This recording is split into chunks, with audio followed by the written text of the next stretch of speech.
closed on green today, but why? What is happening? Let's break it down. But before we break down the news, let's first learn and read the charts properly what we had today. We had first a nice double bottom right over here.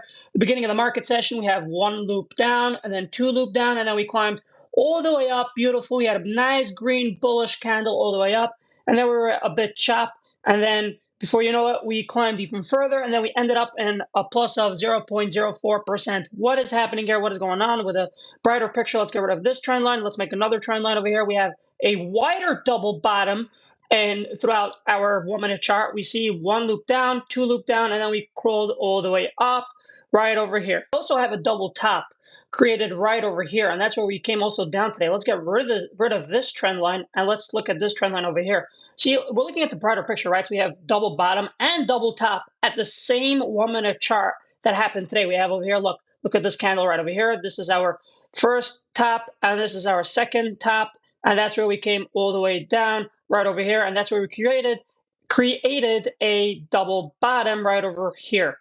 Now looking at the 5-minute chart, we have a bit more of a clearer picture. Let's look over here. Here was our first double bottom, one loop down, going up, and then our second double bottom was right over here, one loop down, and then one loop down, and then we came all the way up, and vice versa with our double top that I mentioned before as well, right over here. We have one loop up, and then going all the way down. 90% of options traders that have been playing options throughout the day lost actually a lot of money today because due to 0 days to expiration. Now the volatility is 303.35% because this is after expiry, but today it was at about 51. When implied volatility is at about 51, you do not trade at all any options. Now looking at this, 1 day to expiration, 2 days to expiration, 3 days to expiration, they're all implied volatility pretty high, 38.06 for 1 day to expiration, further down to 34, 32, 27, 26, and then it's going back more and more down. So you really have to watch out what you're doing with options trading, calls, and puts, whatever strategy you're doing as well, because wild times are coming ahead. As we all know, Trump has a deadline until 8 p.m. tonight for Iran to make a peace deal, but at the same time, Pakistan calls for a 2-week deadline extension and ceasefire. Will that happen? We don't know. Well, let's find out what happens. What is going to happen after 8 o'clock? The news is so wild, it's crazy to predict. You can't predict. You just have to let it unravel for itself. Let's look as well at crude oil. Sitting now currently at $110, but it reached a high today of $117.43.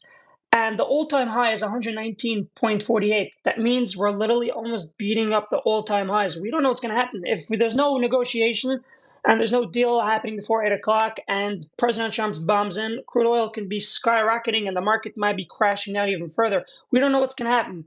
The time has to unravel for itself. Now, I want to refresh in your minds, guys. When crude oil reaches $140, according to Goldman Sachs and JP Morgan, the stock market will have a brutal crash, the worst crash ever in history. So we really have to watch out if we're going to be entering into recession or no. We don't know what's going to happen unless if oil reaches $140. Once it reaches $140, according to Goldman Sachs, it's 100% a recession, even though the government calls it or not. Now let's look at the VIX, right? Everybody knows already what the VIX is. It measures the implied volatility, the fear and greed, what's happening with the overall S&P 500 index, etc. So now we're sitting now at 25.78.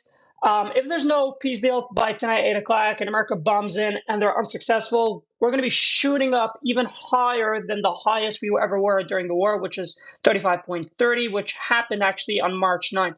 So you really, really have to be prepared for the worst case scenario. The second case scenario is where they do make a peace deal and this comes crashing all the way down. I would going to, again, below about 2023. And then from there, we'll be seeing hopefully from between 16 to 20. And that's where everything's going to be back to normal in the stock market. Now let's look at Tesla. Tesla went down with 1.75% today, closing at $346.65. This is our weekly chart. We have 4 straight trading days. Red, red, red. What is happening with Tesla? I made a full video episode. What is happening with Tesla? Especially if you have Tesla or you're thinking of buying Tesla before earnings, it's a must watch in my previous video on my channel. So please go watch it. So now let's talk both case scenarios, bullish, bearish. If there is negotiations and there's a peace deal, then we'll go all the way skyrocketing all the way up to its all-time high, 697, and possibly even breaking above, closing above to 700. It won't happen in one day, but it will happen in a nice, span of about a week or two, climbing all the way back up. Second case scenario is where no everything is bearish and there's no trade deal. There's no peace deal. There's no nothing. So what's going to happen is we're going to be making a newer low from 629.28, and our next floor to watch is going to be right over here by this candle. This is our resistance right over here at $619.28. And if we break that, then we'll go all the way down to around $590. So just be prepared for the worst. If you like my video, don't forget to please share, like, and subscribe so you can grow this channel. Thank you very much. Anything that you want to learn in the future, just write in the comments below. Really appreciate it for your time. Thank you.